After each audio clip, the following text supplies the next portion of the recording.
Hey Tigers, today we're going to be talking about a topic that's probably fairly familiar to you. We're going to talk about the interior angles of triangles. So if you will open up your journal, our title is Interior Angles of Triangles. And for me, that's page 34. Okay, so we've been working on angles a lot, and now we're going to kind of look at what they look like within a triangle. So some of this should be review, but as with a lot of 8th grade, we'll be taking it a little bit further.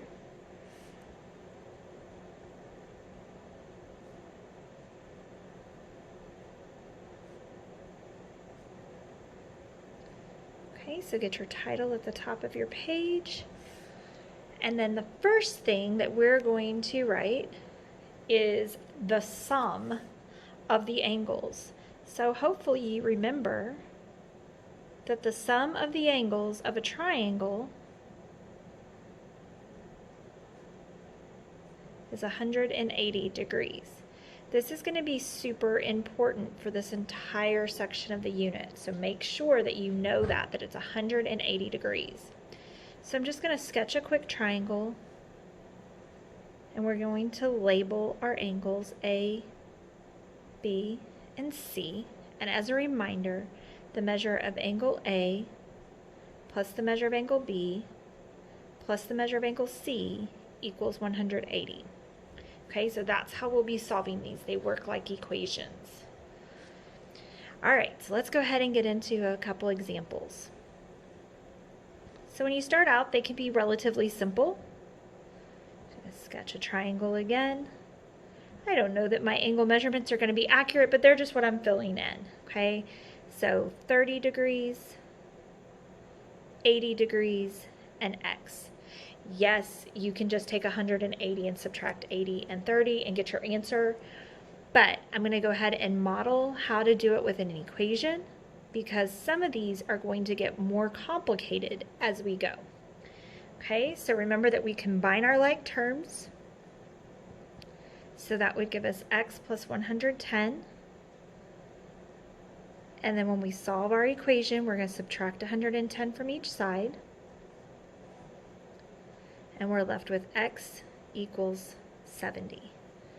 Okay, so our missing angle measurement would be 70 degrees.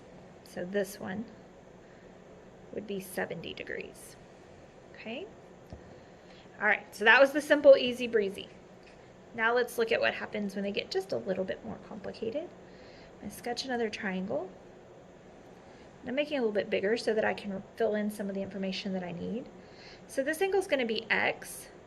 This one's going to be x plus 2. And this one's going to be 38. And again, these are going to be A, B, and C.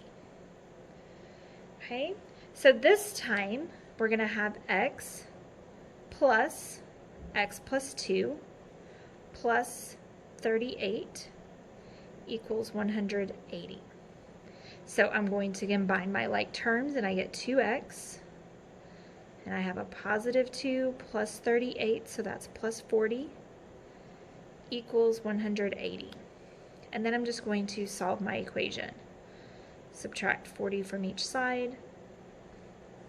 Those will zero out. 2x is equal to 140. Divide that by 2. And I end up with x equals 70. Now, that's just x equals 70. That's not my angle measurements. And remember, we've talked a lot about this when we've talked about angles, that most of the time they'd like you to take that x and plug it back in. So the measure of angle 2, or angle A, is x, and we now know x is 70 degrees. Okay, so this one would be 70.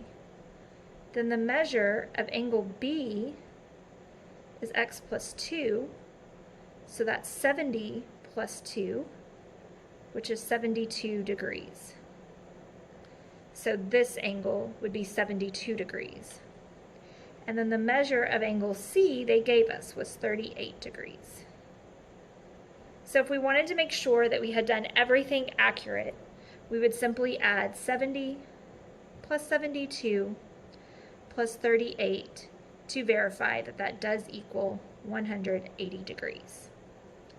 All right, that's all you need to do. So go work on your IXL assignment. Have a great day.